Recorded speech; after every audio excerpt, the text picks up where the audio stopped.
morning. You're watching Business World Live. I'm Danie, Laurel. And I'm Jess de Los Santos. It's the start of a new trading day, but first let's go straight to our top story. The country's factory conditions improved in November as it moved closer to stabilization, data from London-based IHS Markit showed. The Philippine Manufacturing Purchasing Managers Index, or PMI, rose to 49.9 last month from 48.5 in October, nearing the 50 neutral mark that separates it from expansion. The Philippines joined the improvement across ASEAN after most countries either continued to post expansion or inched up closer to the stability level. Over in East Asia, China and South Korea continued to register growth or above the 50 level mark. The improvement in Philippine factory activity was mainly attributed to the rise in output levels for the first time since June, as more businesses have reopened and the slump in new orders has slowed. An economist at IHS Markit said that the country's manufacturing sector showed promising signs of renewed recovery momentum with a rise in production. However, Philippine firms continue to lay off workers despite the higher output, the survey showed, although the job losses were, quote, eased considerably from October. IHS also warns that the path to recovery may not be smooth, saying it is still unclear when restrictions will come to a complete end.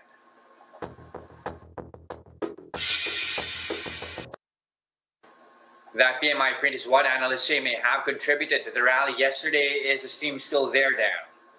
All right, Jess. So it's not necessarily the Philippines PMI print, but the fact that the rest of ASEAN as well actually saw a little bit of a recovery, at least compared to the month prior. In particular, you've got China having released as well their PMI that was 54.9. That signals an expansion from the month prior compared to October's 53.6. In fact, in China, it was the highest level since November 2010. And this is something that Phil Stocks' Claire Alviar has mentioned, that this might have also caused a lot of optimism in the markets, wherein we had breached or re-breached, so to speak, the 7,000 levels. And take a look at that. We are still on that path, at least holding on for dear life. We are up by 0.01%. We are at 7,010.39. But if you take a look at the past month, it's been a stellar month, at least for November. Not just in the Philippines, but global stocks reaching record highs in November. We are up by 10.8%. And this, on the back of us, and I'm just going to pull out the 3-day chart for you so you can see how from 4-day sell-off, we might finally manage to get picked up yet again after that profit taking. So we did rise 3.2% at the close yesterday, the biggest gain since November 10. And we are back into valuation territory, which is above the 5-year moving day average. It's actually 19 times the 12-month estimated earnings. Now recall that this, of course, comes after we slumped 5.4% in the 4 days straight ahead of that. Now, I did want to take a quick peek at how markets are opening in the rest of the world and how they performed in Wall Street overnight. You can see some euphoria, so to speak, particularly in the S&P 500, the benchmark over in the U.S. that was up by 1 1/10%. The NASDAQ as well, up by 1 3/10%. Now, this, according to some analysts, this one is from Catherine Rooney Vera. She's the chief investment strategist at Bulltake. She said on Bloomberg TV that markets are in a full bull scenario, that they are closing out a phenomenally volatile year in a euphoric manner. Those are heavy words, And this, of course, after a record month for global stocks. Another thing that is fueling this and has been is those vaccine breakthroughs. Now, recall we had also, the newest being Moderna, saying that they're going to be talking with the FDA on December 17, and it could happen that there will be millions of doses over in the U.S. by the end of the year. So a lot of excitement there, and spilling over at least to our local boards. The rest of Asia also seems to be continuing or picking up some steam here. Let's take a step back and take a look at the sectors here, which have been performing, at least for the local index. You can see that our property space is the laggard this morning. That's down by 0.6%, but a couple of bright spots here, particularly financials and industrials. Now, I just wanted to talk about a couple of stocks since we're on the topic of recovery and vaccines. You've got one that has been one of the hardest hit, and that is, of course, Philippine Airlines. They have said that they are ready to now offer nonstop flights after the government, of course, has now allowed the visa-free entry of returning Filipinos or the balikbayans from December 7. So, just in time for the holidays, Jess, pwede nang bumalik ang mga balikbayan dito sa Pilipinas. So, PAL has said na meron ng non-stop flights for travelers from the United States, Canada, United Kingdom, Australia, and also some Asian countries. So this comes on the back of airline refund requests hitting, get this, 23 billion pesos. So airlines have to return or may have had already returned up to 23 billion pesos. That's more than half of that has already been settled to date. So you've actually got AirAsia. This is as of October 9. They've already refunded 70% of what they owe the travelers whose, of course, plans were canceled. You've got PAL as of September having refunded 80%. Cebu Pacific, meanwhile, since September, as of September, they've refunded around 50%. Now you're going to be seeing PAL enjoying a bit of a bump up. That's 0.3% up to 7 pesos and 13 centavos. I want to take another peek at one other stock that has been doing exceptionally well. It has topped the year-to-date performance of the bourse. And this is because of their global expansion, basically. And that is Emperador. And they see even further expansion overseas, particularly when it comes to brandy in the United States by next year. And that's despite, all of these challenges amid the COVID pandemic. So they're also saying that, they'll be looking at that and that is going to be driving their business. Recall that they are the leading in terms of brandy in Colombia and Mexico already. So Emperador, they're down, however, by 0.4%, trading at 10 pesos and 6 centavos. Yes. All right, but Dan, as trading volumes start picking up, one conglomerate says it is taking a break from being in the public eye. Tell us more.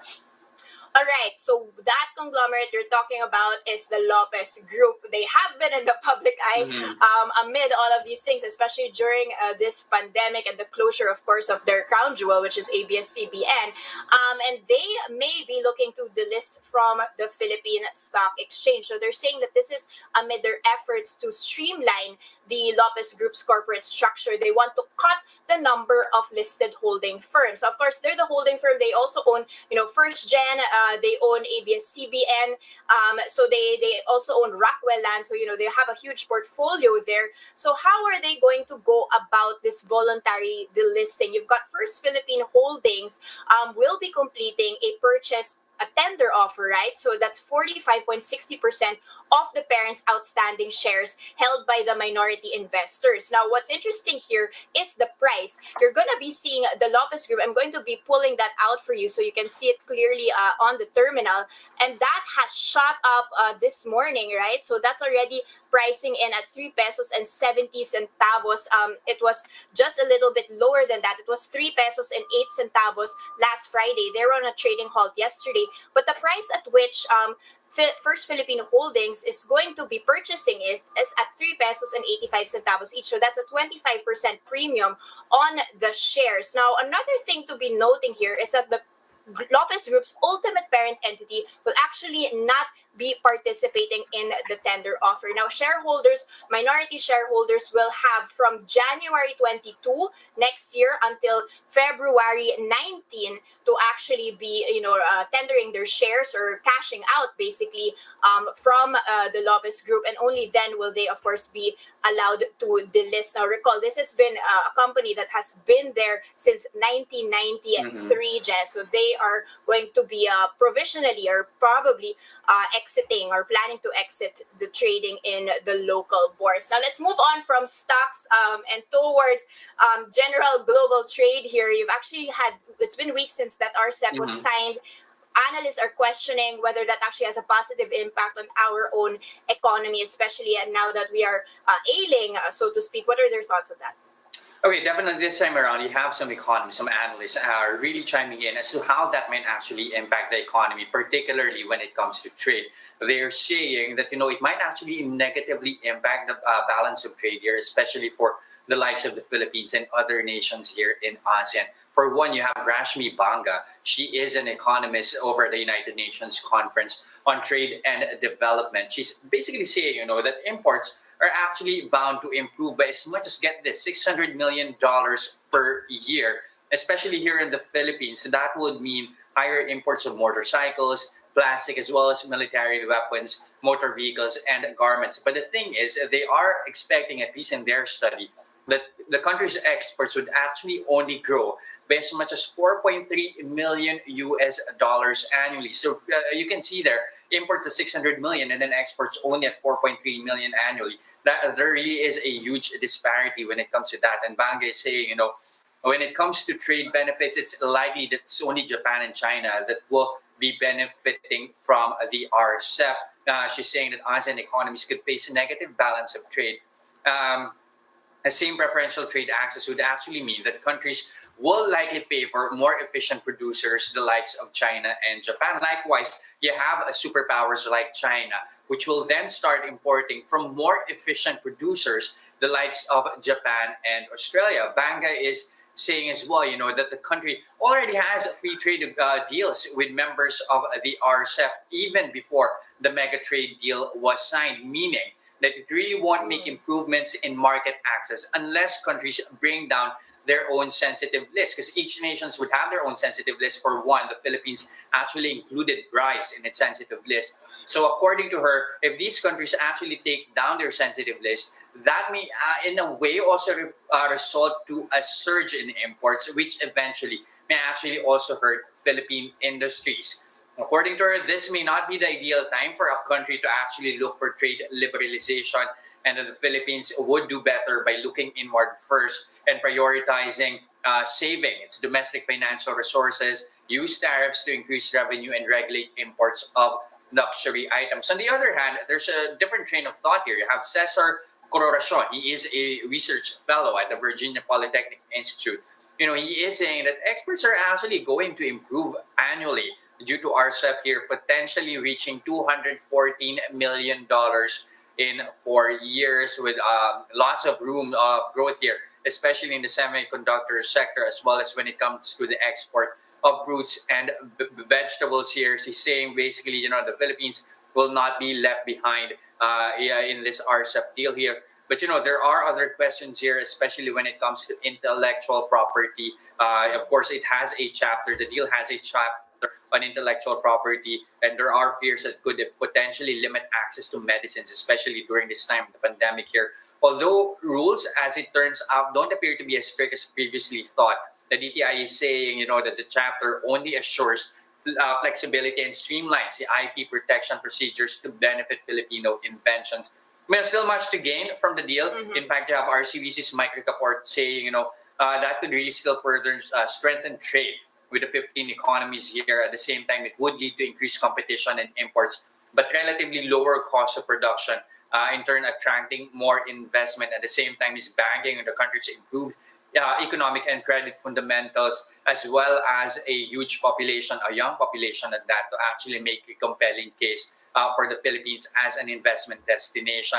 And in fact, you have other companies already optimistic about the RCEP. For one, you have GT Capital. They're saying, especially their automotive industry, business, they're saying that it's bound to benefit from RCEP as it is heavily engaged in international trade. At the same time, you have the likes of Aboitiz Equity Ventures saying that their feeds business is actually bound to benefit as well from the mega trade deal, considering that they are operating in 9 countries, a majority of which are part of ASEAN or part of our RCEP deal.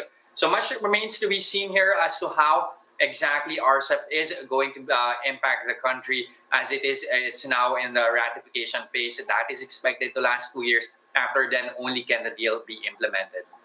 Well, just the answer to that is the Philippines needs to be as competitive as China, right? And as Vietnam. So if that actually happens, this might be beneficial for the country indeed.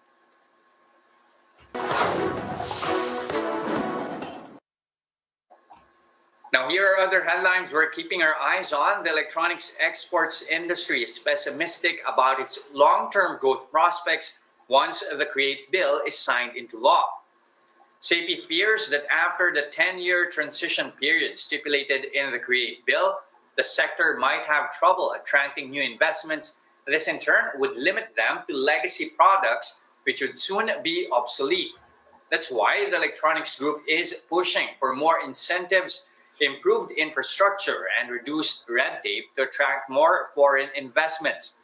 That's on top of raising the investment threshold beyond 1 billion peso rather, before it can go to the Fiscal Review Board to avoid approval delays and investor withdrawals. However, the Action for Economic Reform says this proposal is a, quote, self-serving and shallow argument that would render the FIRB toothless. The think tank believes raising the investment threshold would weaken the tax reform by removing many investments from scrutiny. The ADB said Southeast Asia could lose up to $322 billion in economic output next year. The Philippines, meanwhile, is expected to be one of the leading losers in the tourism and services industry. In an institute webinar, the ADB said projected economic losses next year could be the equivalent of 5.4 to 11% of GDP. In the Philippines, industries that will likely sustain the heaviest losses include trade, business, personal and public services, as well as manufacturing, utilities, and construction. The Philippines is also expected to see a large decline in domestic tourism demand, but Cambodia and Thailand are projected to suffer more severely. For this year, ADB is projecting Southeast Asia to lose up to $364 billion on the high side of the estimate due to the coronavirus pandemic. Interior Secretary Eduardo Años said over 2,000 telco towers have been approved and processed by LGUs, while around 700 applications are still pending. Now recall that in August, President Duterte ordered local governments to fast-track the approval of tower permit applications that's due to the higher demand for more bandwidth amid the pandemic. Now during his SONA, Duterte also threatened to seize the assets of telecom firms if they do not improve their services by December. Now that approvals have been expedited, presidential spokesperson Harry Roque said the telco industry can no longer blame LGUs and the slow permit process for their poor service.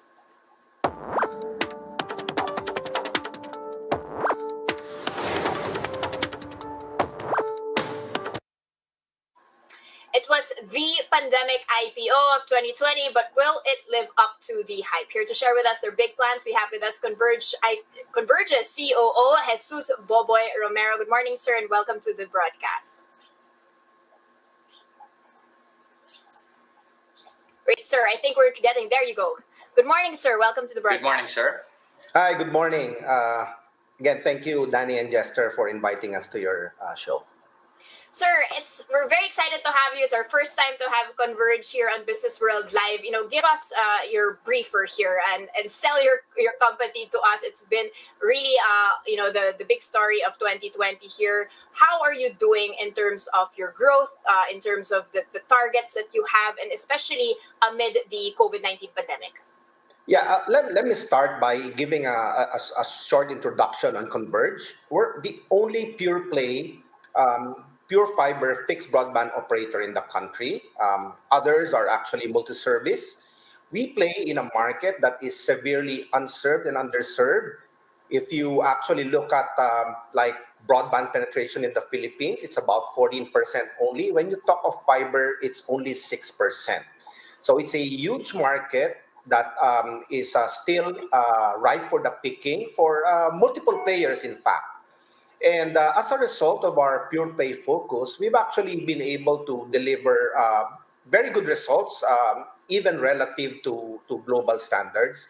Our revenue grew for the first 9 months by 67%. Our EBITDA margin is at 52%, and our return on invested capital is about 20%. We think that these results are a vindication of our choice of, being pure play and focusing on the market that still has a lot of room for growth. The COVID pandemic, we think, provided a kind of a marketing kick. We've already been seeing that the demand has been picking up, and it's also largely because we have been aggressively rolling out fiber in places where it did not exist before. So we are actually opening up new markets. And in fact, in some months, we were signing up close to 90% of customers who are first time fixed broadband users. We are not growing because we're stealing customers from competitors. We're growing because we are helping to unlock the latent demand of the Philippine market. All right, sir. Given that, how exactly? I mean, yes, you're saying here you're in a fixed play market here, but how exactly do you sell yourself apart from the incumbents here? We're talking about competing against two giants here. How reliable really is a connection here when it comes to Converge here? And at the same time, how competitive are your products, especially when it comes to pricing? And what's your differentiation strategy here as well? Fiber provides an built-in advantage. It's actually very reliable. The only issue is when there is a cut, which by the way applies to any technology, whether it's fiber, DSL, or coax. We have a brand new network. We have the newest network in the Philippines, and as a result of that, we've been able to buy and deploy the latest and greatest technology. We announced a few months ago we had the first 400 gig backbone. That's four times the capacity of legacy technologies. GPON actually runs at gigabit speeds. So, today our lowest speed is 25 megabits. We can bump it up to 1 gig if necessary when the time comes. Our product is actually very competitive. The entry level plan is 1,500. And the speed is a minimum of, not a minimum, the speed is 25 megabits. So that was specifically designed to address the needs of the market today and to allow Class C and above, to enjoy fast and affordable broadband, which was not available before. So I think that's a key point I'd like to make. So our target market is really the middle class and above. So the rest of them are actually being served by wireless technologies, whether postpaid or prepaid. And as part of being brand new, the network is relatively uh, less prone to problems. Of course, when you have a typhoon, all bets are off. But in terms of reliability, obviously newer equipment would have less chances of failure. Sir, I'll just follow up on that question because competition is key here, and you've seen that during this COVID-19 pandemic, it has actually accelerated the plans of even the incumbents because this is really the time to be serving the needs of for fiber and for connectivity. Will that in any way affect your targets? For the next few years, you mentioned that you were growing not because you're stealing customers, but because there's simply an untapped need for that. And will you be looking at other areas? You mentioned in your press release you're looking at Mindanao, you're looking at Visayas. Is that going to be your strategy instead of crowding out the market and changing up the technologies? Firstly, competition has been here for the longest time. I mean, I've been here for more than 4 years now, and competition has been here from the first day. And despite that, we have grown to the extent of what I discussed, 67% revenue growth. The competitors have also grown. So again, it's a vindication that the market is really very large and underserved. For Converge, there are two approaches. One is what we call go deep, where we already are. We're still adding ports. There are a lot of areas where we're sold out. There are areas where in Metro Manila where we're still not present. So we're still building where we are today. The second is go national. Today we already operate from La Union all the way to Sorsogon. And as soon as we finish our domestic backbone, which has a lot of submarine components, which we expect, by the way, to finish by the second quarter of next year, then we will begin to operate all the way to Mindanao. So the next phase of the growth is also coming from new areas and specifically underserved areas. Well, which particular segment of your business here are you really banking on? Or is there a better growth here when it comes to residential units? Or are you seeing as well good increases here when it comes to your enterprise unit? Residential is actually our fastest growing market. It is the largest in terms of volume and in terms of potential. But if you look at the enterprise market, we're also growing faster than competition. So in a very difficult situation during the pandemic, we still grew 15%.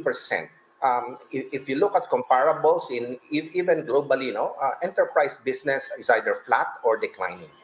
So as we build out our network, as we increase our capabilities in the international submarine side of things, we are very confident that we can also start to grow our enterprise business. But for now, the fastest growing really is residential.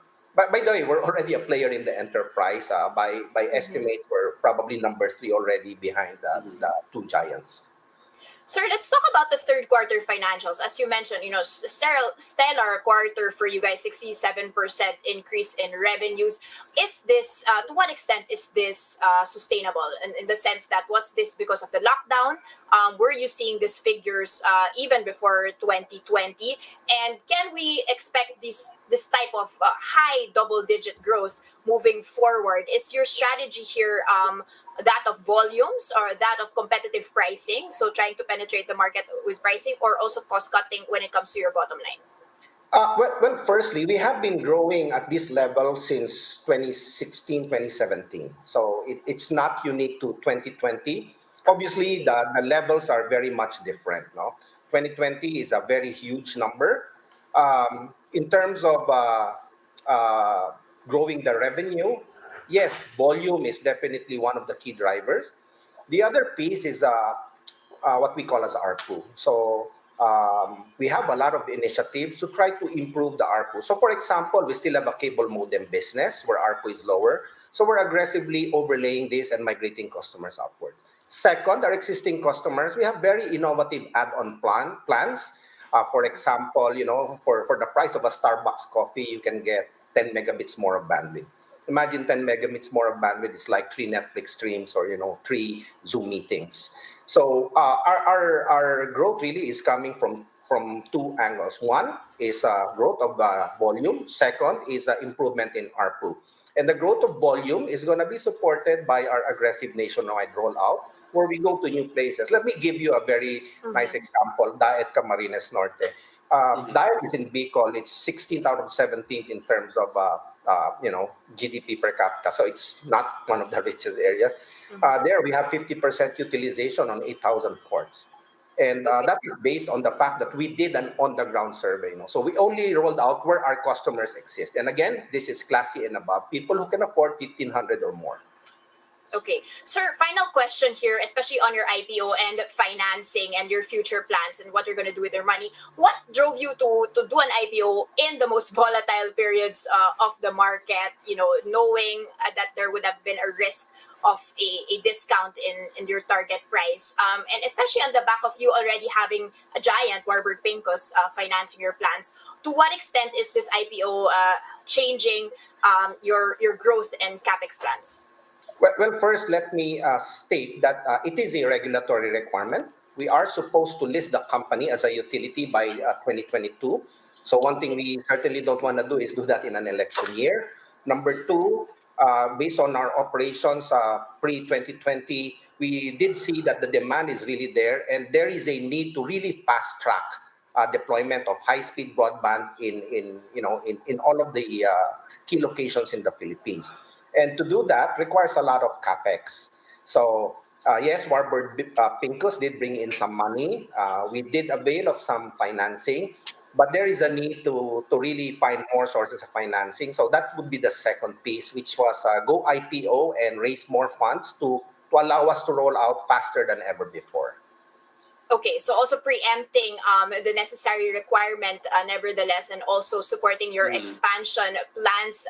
You've got Converge trading now at 15 pesos and 98 centavos. Thank you so much for your time and insights. That was, of course, Jesus Boboy Romero, COO of Converge. Thank you, Danie and Jester.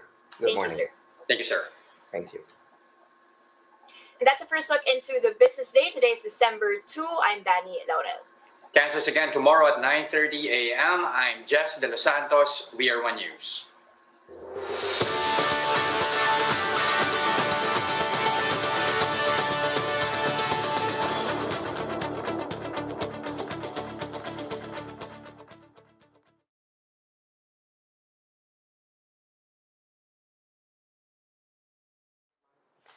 Good morning. Audio check. Dale? Hi, Dale. Morning. Can you hear us from the studio? Hi, Sean. Hi, There. Sean. Good morning. That was zero delay. hear me? Love it. Yeah, I can hear you. Perfect.